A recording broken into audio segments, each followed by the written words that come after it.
আসসালামু আলাইকুম প্রিয় দর্শক, জানিয়ে দিব এখনকার আলোচিত সকল দেশীয় খবর। শুরুতেই জানিয়ে দেব সংবাদ শিরোনামগুলো।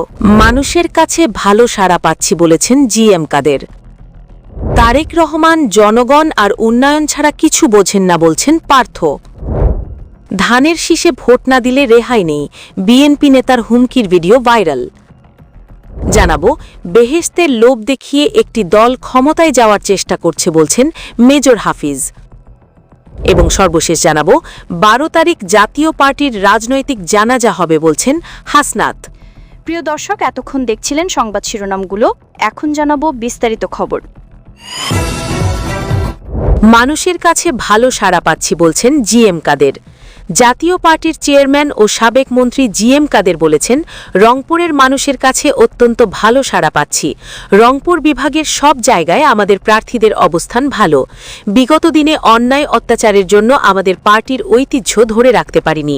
সুষ্ঠুভাবে ভোট হলে, গণনা ও ফলাফল হলে এবার আমরা অনেক বেশি সিট পাব। জিএম কাদের বলেন, একটি গোষ্ঠী সাম্প্রদায়িক, সন্ত্রাসী ও উগ্রপন্থী দেশ করতে চায়।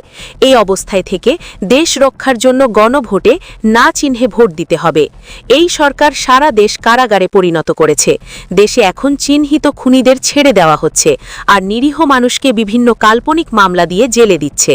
তিনি বলেন, একদল বলছে নারীদের চাকরি করা যাবে না, তারা নারীদের বাক্সবন্দি করে রাখতে চায়। এটি কোনো সভ্য সমাজের হতে পারে না।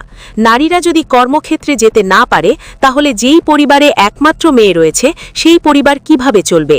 তারা দাবি করছে নারীরা কাজ করলে সমাজ নষ্ট হয়ে যাবে, খারাপ হয়ে যাবে। ইসলামে তো এমন কথা নেই, তাই এই কথাগুলো তারা কোথা থেকে পেল? আমাদের দেশে নারী পুরুষ একসঙ্গে কাজ করে, এটাই স্বাভাবিক। তারেক রহমান জনগণ আর উন্নয়ন ছাড়া কিছু বোঝেন না বলছেন পার্থ। বাংলাদেশ জাতীয় পার্টির চেয়ারম্যান ও আসন্ন ত্রয়োদশ জাতীয় সংসদ নির্বাচনে ভোলা 1 সদর আসনে বিএনপি জোট সমর্থিত প্রার্থী ব্যারিস্টার আন্দালিব রহমান পার্থ বলেছেন, তারেক রহমান বিএনপির চেয়ারম্যান দায়িত্ব নিয়েছেন। দেশের সব জাতীয়তাবাদী শক্তি ও ভোটাররা সঙ্গে থাকলে তারেক রহমান প্রধানমন্ত্রী হওয়ার সময়ের ব্যাপার মাত্র। তিনি জনগণ আর উন্নয়ন ছাড়া কিছুই বোঝেন না। পার্থ বলেন, গত কয়েকদিনে ভোলার গ্রামগঞ্জে পায়ে হেঁটে, মোটরসাইকেলে অনেক জায়গা ঘুরেছি। আমি দেখেছি এখানটার রাস্তাঘাটের অবস্থা খুবই খারাপ। ভোলা বরিশাল সেতু নেই, মেডিকেল কলেজ নাই, তরুণদের কাজ করার কোনো উপায় নাই। আমাদের ভোলায় অনেক কাজ করতে হবে। এজন্য তিনি আসন্ন ত্রয়োদশ জাতীয় সংসদ নির্বাচনে সবাইকে গরুর গাড়ি মার্কায় ভোট দেওয়ার আহ্বান জানান।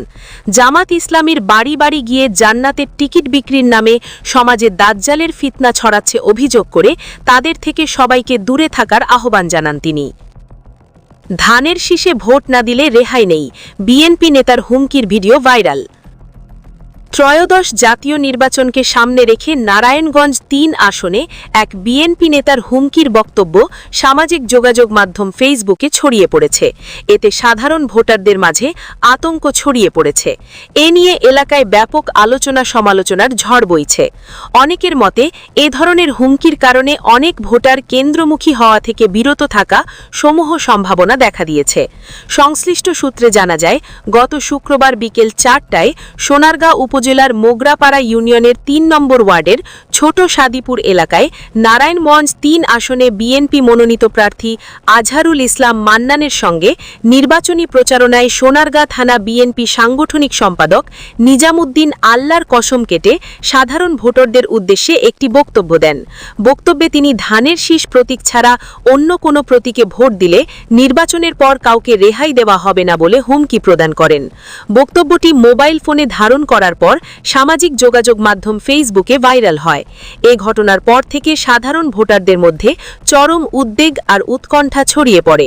ভিডিওতে দেখা যায়, বিএনপি নেতা নিজামুদ্দিনের বক্তব্য প্রদানকালে সবাই উপস্থিত ছিলেন মুগরাপাড়া ইউনিয়ন পরিষদের উপসদস্য আবু জাহের, মুগরাপাড়া ইউনিয়ন বিএনপির যুগ্ম সম্পাদক শাম্মীম আহমেদ, মুগরাপাড়া ইউনিয়ন যুবদলের আহ্বায়ক বাবুল আহমেদ, যুবদল নেতা রাকিব হোসেন সহ আরও অনেকে। নাম প্রকাশ অনিচ্ছুক ইচ্ছুক একাধিক ভোটার জানান, এ ধরনের হুমকিমূলক বক্তব্য সুষ্ঠু, আবাদ ও নিরপেক্ষ নির্বাচনের পরিবেশকে মারাত্মকভাবে প্রশ্নবিদ্ধ করে তুলেছে। স্বাধীনভাবে ভোটাধিকার প্রয়োগে অনেকে বাধা সৃষ্টি করা হচ্ছে বলে মনে করেছে। এ ঘটনার পর থেকে ভোটার ও সাধারণ মানুষ নিজেদের নিরাপত্তা নিয়েও শঙ্কায় রয়েছে। এমন হলে অনেক ভোটার ভোটে দিতে কেন্দ্রে যাবে না বলে সংশয় প্রকাশ করেছেন। নারায়ণগঞ্জ ৩ আসনে গণসংহতি আন্দোলনের প্রার্থী অঞ্জন দাস জানান, একজন প্রার্থীর পক্ষে বিএনপি নেতার হুমকির বিষয়টি নিয়ে সুষ্ঠু ভোটের প্রতিবন্ধকতা সৃষ্টির আশঙ্কা দেখা দিয়েছে।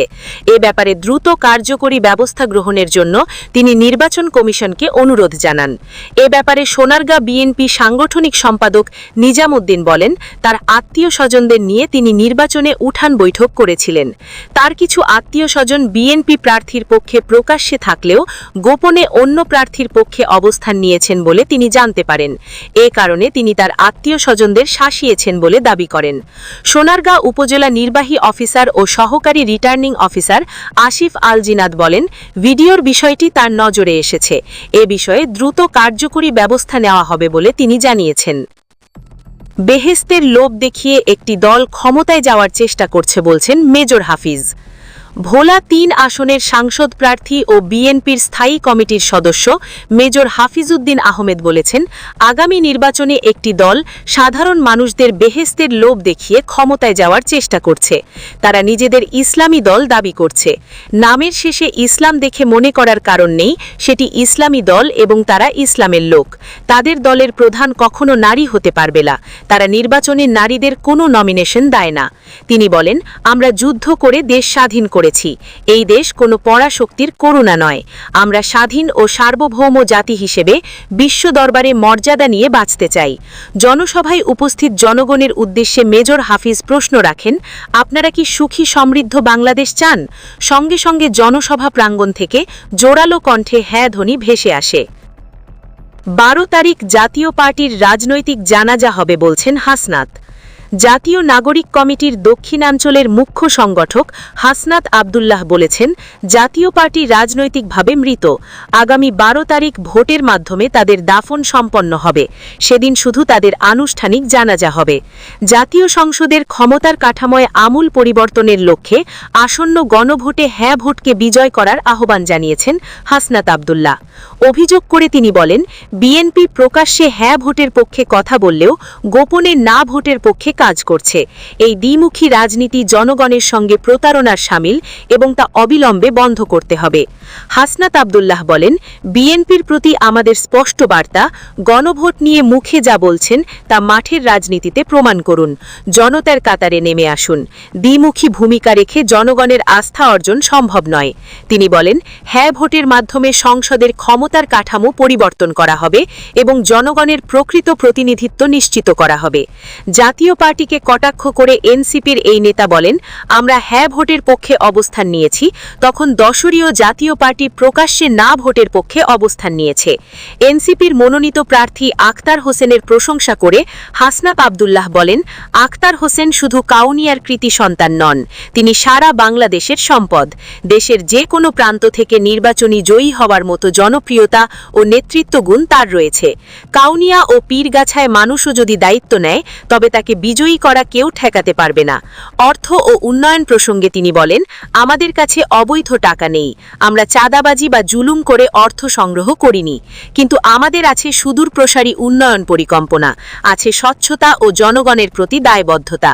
এই শক্তিতেই আমরা এগিয়ে যেতে চাই।